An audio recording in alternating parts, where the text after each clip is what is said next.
Hello, আসসালামু আলাইকুম। Hello viewers, আশা করি আপনারা সবাই ভালো আছেন। তো আজকে ভিডিওতে আপনাদের অ্যামাজন ইম্পেরিয়াল ক্রাউনের সর্বশেষ যে আপডেট নিউজগুলো আছে সেগুলো আলোচনা করব বা শেয়ার করব। তো দেখেন, আমি অলরেডি কিন্তু অ্যামাজন অ্যাপসে আছে এবং দেখেন অ্যাপস কিন্তু লোডিং নিচ্ছে। সো এটা হচ্ছে আপনাদের অ্যামাজন অ্যাপসে প্রবেশ করার আপডেট। মানে এখন থেকে আপনারা কেউ অ্যামাজন সাইট বা অ্যাপসে ঢুকতে পারবেন না অ্যামাজন ক্রাউন যেটা আছে, কারণ তাদের সার্ভার তারা ডিলিট করে ফেলেছে।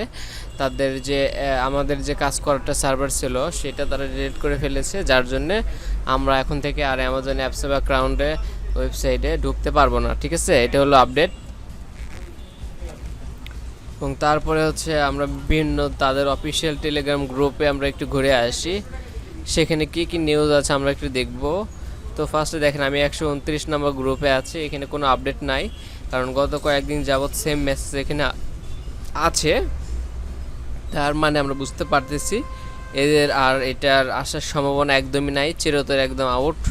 অ্যামাজন ইম্পেরিয়াল ক্রাউন একদম ফুল চলে গেছে। ঠিক আছে, আমি একটু তারপরে আপনার হলো ওই যে 857 নম্বর গ্রুপটাতে দেখি, এটা তো সেম ওয়ে আছে, এই সেম মেসেজগুলোই আছে এবং অ্যাডমিনগুলো ডিলেট অ্যাকাউন্ট দেখাচ্ছে, তার মানে এখানকার অ্যাডমিনগুলোও চলে গেছে। ঠিক আছে, তার মানে আমরা হচ্ছে অ্যামাজনের যে অফিসিয়াল গ্রুপগুলো আছে সেখান থেকে জানতে পারলাম তারা আর কখনো আসবে না, তাদের আসার সম্ভাবনা নাই, একদমই নাই। ঠিক আছে, যারা একদম চলে গেছে। হ্যাঁ, তার মানে এইটা হচ্ছে আমার অ্যামাজনে আপডেট নিউজ। আর তাছাড়া দেখেন বিভিন্ন নিউজ মিডিয়া যে নিউজগুলো করেছে, ফার্স্টে দেখেন সকালের খবর, তারা নিউজ করে এই যে দেখেন এনাকে ধরেছে।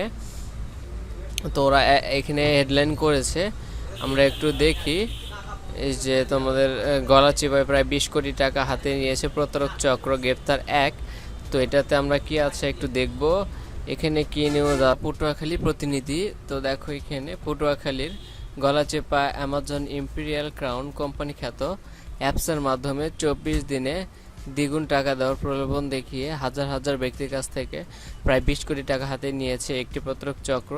তে ঘটনায় 15 লক্ষ টাকার প্রতারণার শিকার চরবিশ্বাস ইউনিয়নের উত্তর চরবিশ্বাস গ্রামের এই যে মৃত আশরাফ আলী ছেলের মোহাম্মদ বাকের বিশ্বাস 50 বাদী হয়ে সোমবার 11 জুলাই 3 জনের নাম উল্লেখ করে অজ্ঞাতনামা আরও 25 জনের বিরুদ্ধে গলাচিপা থানায় একটি মামলা করে। তো পুলিশ ওই দিন প্রধান আসামি উক্ত চরবিশ্বাস গ্রামে মোজাম্মেল আকনের ছেলে মহিবুল্লাহ শুভকে 25 গ্রেপ্তার করে আদালতের মাধ্যমে জেল হাজতে প্রেরণ করেছে। অন্য আসামিরা হলেন একই গ্রামের সাত্তার হাওলাদারের ছেলে জুয়েল 30 এবং কালাম মুন্সির ছেলে নাজিম 35। মামলা বিবরণে জানা যায়, গলাচেপা উপজেলা উপকূলীয় বিভিন্ন দ্বীপ চর বিশেষ চরগাজল ইউনিয়নে গত 3 মাস ধরে একটি প্রতারক চক্র অ্যামাজনের নামে একটি অ্যাপসের মাধ্যমে 24 দিনে দ্বিগুণ লাভের প্রলোভন দেখিয়ে 2200 শ্রেণীর বিভিন্ন পেশার মানুষের প্রত্যেকের কাছ থেকে সর্বনিম্ন 10,000 টাকা থেকে সর্বোচ্চ 15 লক্ষ টাকা পর্যন্ত প্রায় 20 কোটি টাকা হাতে নিয়েছে। ঈদের দিন 3 দিন আগে ওই প্রতারক চক্র অ্যাপসটি বন্ধ করে দেয়। এরপরে ভুক্তভোগীরা টনক নড়ে। অবিলম্বে প্রতারক চক্রের হাতে গচ্ছিত টাকাগুলো যাতে প্রশাসনের মাধ্যমে ফেরত পেতে পারে ভুক্তভোগীরা তার দাবি জানান গলাচিপা থানার officer in-charge OC MR. Shawkat Anwar Islam বলেন, এই ঘটনায় থানা প্রধান মামলার প্রধান আসামি মহিবুল্লাহ শুভকে গ্রেপ্তার করা হয়েছে। বাকি আসামিদের গ্রেপ্তারের জোর প্রচেষ্টা চলছে। আসামিকে জিজ্ঞাসাবাদের জন্য রিমান্ড আবেদন করা হবে। ঠিক আছে, তো এটা হলো গলাচিপা যে থানা পটুয়াখালী, এখানে ফোন নাম্বার আছে। যাই হোক, আরেকটা দেখেন, আপনাদের বাংলাদেশ প্রতিদিন নিউজ করেছে।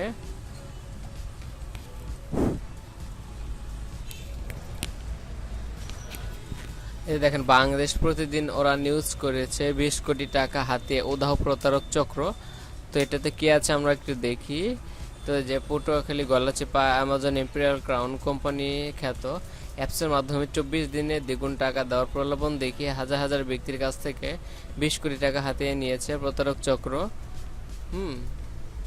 এই ঘটনায় 15 লাখ টাকার প্রতারণার শিকার চরবিশ্বাস ইউনিয়নের উত্তর চরবিশ্বাস গ্রামের মোহাম্মদ বাকের বিশ্বাস 50 বাদী হয়ে গত সোমবার 3 জনের নাম উল্লেখ করে অজ্ঞাত 25 জনের বিরুদ্ধে মামলা করে। তো পুলিশ ওই দিন প্রধান আসামি উত্তর চরবিশ্বাস গ্রামের মহিবুল্লাহ শুভকে গ্রেপ্তার করে আদালতের মাধ্যমে জেল হাজতে প্রেরণ করেন। সো ওই যে আমরা একটু আগে যে নিউজটা পড়লাম সেম নিউজই এখানে কপি পেস্ট তারা করেছে, বাট দেখেন দুইটা নিউজই সেম। সো অ্যাকচুয়ালি ওদের যে গ্রুপগুলো আছে টেলিগ্রাম অফিসিয়াল গ্রুপ, এখান থেকে কিন্তু আমরা কোনো আপডেট পাবো না, কারণ এই গ্রুপগুলো পুরোপুরি একদম অফ আছে, ঠিক আছে। এছাড়াও আমি যে দুইটা নিউজ দেখাইছি, এই দুইটা নিউজ হলো আপডেট নিউজ আর কি। হ্যাঁ, দেখেন এটা যে 13 জুলাই প্রকাশিত হয়েছে এটা। তো আশা করি আপনারা বুঝতে পেরেছেন। তো এখন হচ্ছে যাদের ধরেছে তাদের আপনাদের হয়তো রিমান্ডার নিবে, নিয়ে জিজ্ঞাসাবাদ করবে, করে আসল যারা কারা জড়িত তাদেরকে খোঁজার চেষ্টা করবে, ঠিক আছে। তো খুঁজে পেলেও এগুলো অনেক ধীর গতির প্রসেস হবে, মানে অনেক সময় লাগবে বিষয়গুলো আপনাদের টাকা ফেরত দিতে, বা ধরা পড়লেও টাকা ফেরত দিবি কিনা এটারও কিন্তু কোনো নিশ্চয়তা নাই। সো এটা হলো আপডেট নিউজ। তো আশা করি পুরো বিষয়টি বুঝতে পেরেছেন। তো আপনার যদি কোথাও বুঝতে অসুবিধা হয় অবশ্যই কমেন্ট সেকশনে লিখবেন, তাহলে আমি আপনাদের কমেন্টে উত্তর দেওয়ার চেষ্টা করব, এবং অন্য কোনো টপিকের উপর ভিডিও লাগলে অবশ্যই আমি ভিডিওর মাধ্যমে জানিয়ে দেওয়ার চেষ্টা করব। তো আজকের মতো এই পর্যন্তই।